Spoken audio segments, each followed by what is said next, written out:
परम पिता परमात्मा के मुख्य नाम का उच्चारण करेंगे।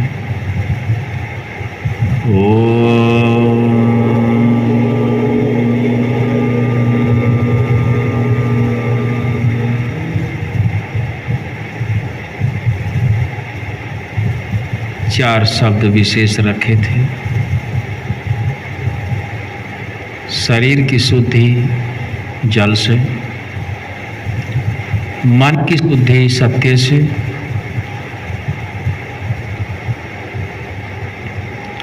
आत्मा विद्या और तप से,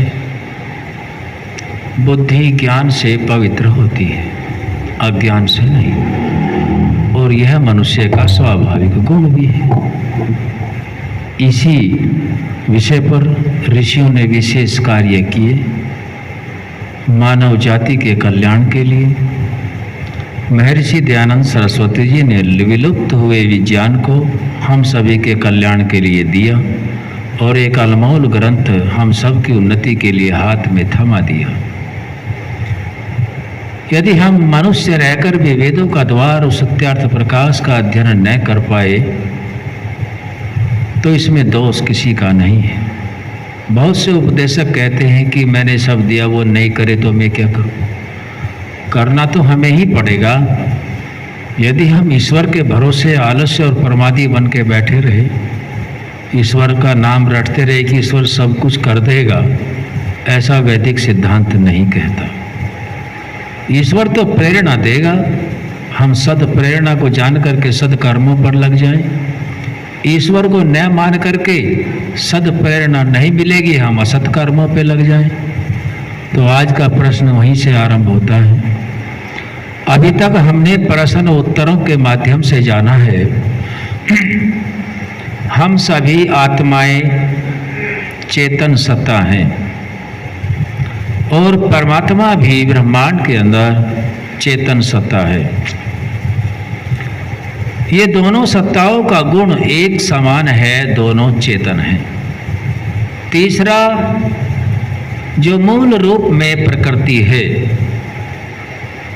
वह भी अनादि सत्ता है, लेकिन वह जड़ है, वह चेतन नहीं है। उसके बगैर सृष्टि का निर्माण नहीं हो सकता और आत्मा के बगैर बनाई हुई सृष्टि का कर्म और भोग नहीं हो सकता और परमात्मा के बगैर आत्मा के द्वारा किए गए का ठीक ठीक न्याय नहीं हो सकता। इसलिए तीनों आवश्यक हैं। तीन के बगैर सृष्टि नहीं बनती। स्थूल विषय चल रहा है, सूक्ष्म विषय के बारे में कुछ जाना है, आगे के विषय फिर रखेंगे। अभी जो क्रम है उसमें हमने जाना कि परम पिता परमात्मा ने हम सभी की उन्नति के लिए अर्थात आत्मा को अपने सही मार्ग पर जाने के लिए सूक्ष्म शरीर और स्थूल शरीर दिया। स्थूल शरीर ही सूक्ष्म शरीर का साधन बना और आत्मा का साधन सूक्ष्म शरीर बना।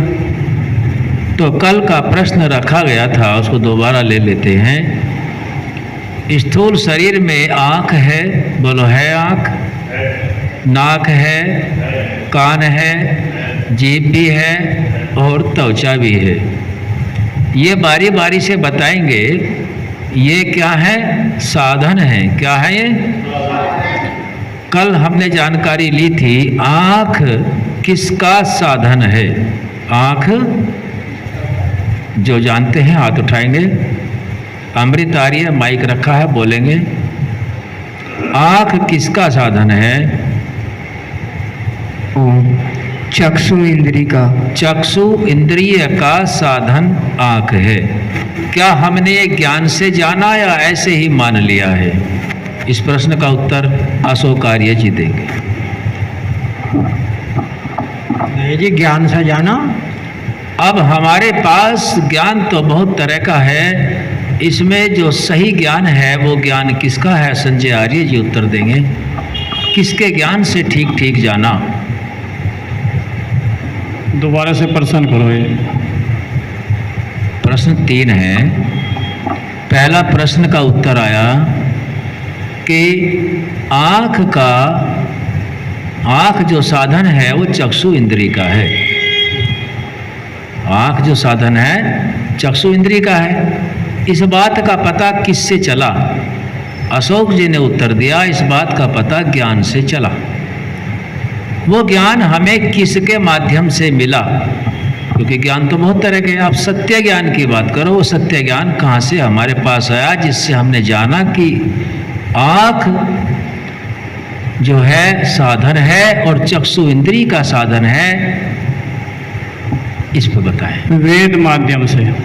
वेद के माध्यम से लगा, और वेदों का जो ऋषियों ने अनुसरण किया, उनके जो अनुकूल ग्रंथ हैं वेदों के, ऋषियों के बताए हुए मंतव्य और वेद, इनमें कोई अंतर नहीं मिलता। ऋषि वही कहते हैं जो वेद कहता है। यदि ऋषियों के शास्त्र प्रमाण नहीं है तो सीधे सीधे वेद से जानना लगभग संभव नहीं है। तो हमें ये शब्द प्रमाण से मिला। अब शब्द प्रमाण ज्ञान का विषय है। शब्द प्रमाण के लिए हमें और बहुत से अन्य ग्रंथ भी मिलते हैं। ठीक है। अब अगला प्रश्न है, ये ध्यान रखेंगे कि अन्य ग्रंथ भी शब्द प्रमाण देते हैं। अगला प्रश्न रखा गया है, नाक है हमारे पास, शरीर में नाक दिखाई देती है। ये नाक किसका साधन है? उत्तर कौन देंगे? हाथ उठाएंगे। जैसे आंख किसी का साधन है, ठीक वैसे नाक जो हमारे शरीर में है ये भी एक साधन है। वो किसका साधन है? अशोक आर्य जी बताएंगे किसका साधन है।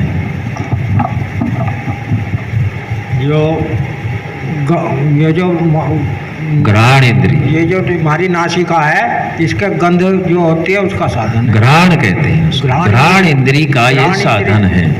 अच्छा है। ऐसे ही हम ये जानने का प्रयास कर रहे हैं कि ये शरीर जो है, इस शरीर के अंदर कहीं से ऊर्जा आती है और तब ये शरीर कार्य करता है, स्वयं ये शरीर कार्य नहीं करता। अगला है त्वचा। त्वचा है शरीर के ऊपर, लेकिन ये त्वचा भी किसी का साधन है। अमित आर्य जी प्रश्न का उत्तर देंगे। स्पर्श इंद्रिय का। स्पर्श इंद्रिय का त्वचा साधन है। स्पर्श सूक्ष्म है, उसको देखा नहीं जा सकता। ये साथ साथ जोड़ते रहे। स्पर्श इंद्रिय को देखा नहीं जा सकता, लेकिन त्वचा को देखा जा सकता है। लेकिन ये त्वचा स्वयं में शक्तिशाली नहीं है, चेतन नहीं है। ये इसका जो गुण हो रहा है वो त्वक इंद्रिय की वजह से त्वचा कार्य कर रही है। त्वचा के बाद अगला प्रश्न है जीभ वाला। जीभ भी एक साधन है।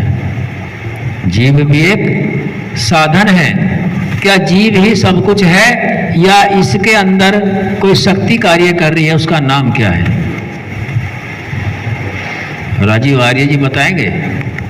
जीभ के अंदर कौन सी शक्ति कार्य कर रही है जिसका यह साधन है? नहीं। अरे आत्मा। जीभ का साधन, अच्छी बात है। आपने बहुत अच्छा प्रयास किया है, लेकिन उत्तर और भी बनेंगे। जीभ, आत्मा तो संपूर्ण शरीर आएगा, उसमें जीभ भी आ गई। उत्तर तो गलत नहीं कहा जा सकता। हम वैजी बताने का प्रयास कर रहे हैं। जीभ किसका साधन है? कौन सी शक्ति है वो? उसका नाम क्या है?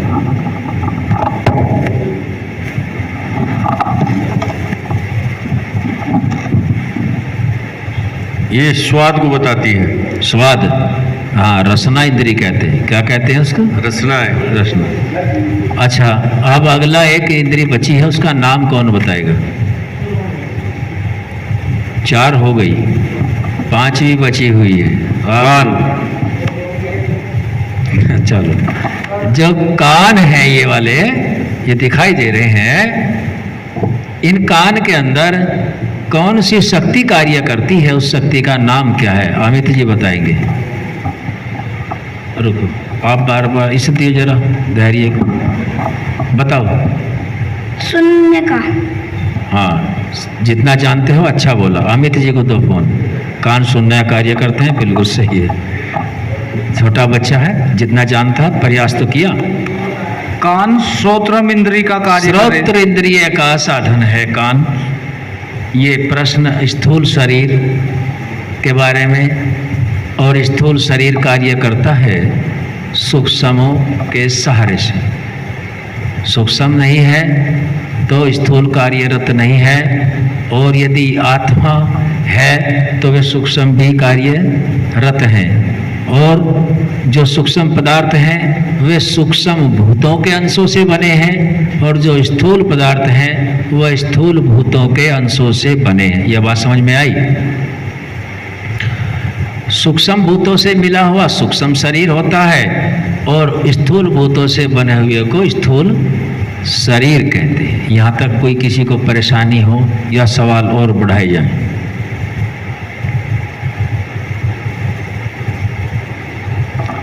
आप एक प्रश्न और रखें, इन्हीं से मिलता जुलता है। स्थूल शरीर के बिना, स्थूल अच्छा स्थूल शरीर तो सब जान गए। स्थूल शरीर के बिना आत्मा कर्म कर सकता है, हाँ या ना? उत्तर अश्विनी आर्य जी देंगे।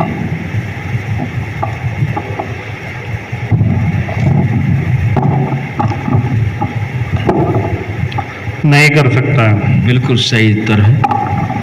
अगर स्थूल शरीर नहीं है, साधन ही नहीं है, अब ट्रैक्टर हमने खरीद लिया और हैरो नहीं है, कोई कहने लगे ट्रैक्टर से खेत जुतेगा, तो ट्रैक्टर से जुतना संभव, हैरो तो लानी ही पड़ेगी।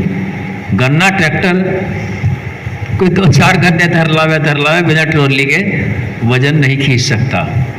तो ऐसे ही ये साधन है। इस साधन को अगला शरीर है, अगला नाम है, थोड़ा सोचने का है। ये शरीर जो देहधारी दिखाई दे रहा है, चलने दो, छोड़ दो।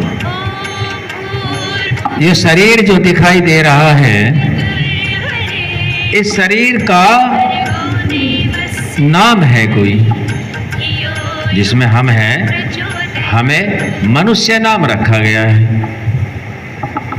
अब ये कौन बताए कि ये नाम मनुष्य ही क्यों रखा गया? क्योंकि बिना उद्देश्य के कोई भी शब्द नहीं है, सबके अपने अपने उद्देश्य हैं। डॉक्टर नवाब सिंह जी इसका उत्तर दे रहे हैं, पढ़िए। मनन करने से मनुष्य का नाम मनुष्य। देखो कितना सही उत्तर है। मनन करके कार्य करेगा, इसीलिए नाम मनुष्य है।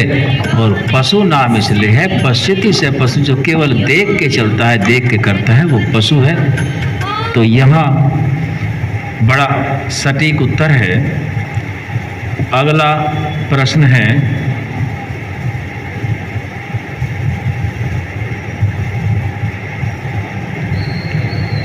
शरीर के लिए, अब यहाँ स्थूल का ही जिक्र चल रहा है, अभी सूक्ष्म का नहीं, क्योंकि सूक्ष्म में उत्तर दूसरा बनेगा। स्थूल शरीर के लिए भोजन होना चाहिए कैसा? सात्विक या तामसिक? सात्विक। कैसा भोजन होना चाहिए बच्चों? अब हमें देखना है ये ज्ञान हमारे केवल कहने तक ही है या सात्विक भोजन हमने किया भी है। आप लोग सात्विक भोजन करेंगे, घर में बना पदार्थ खाएंगे, बाजार का सामान सात्विक ज़्यादातर नहीं है।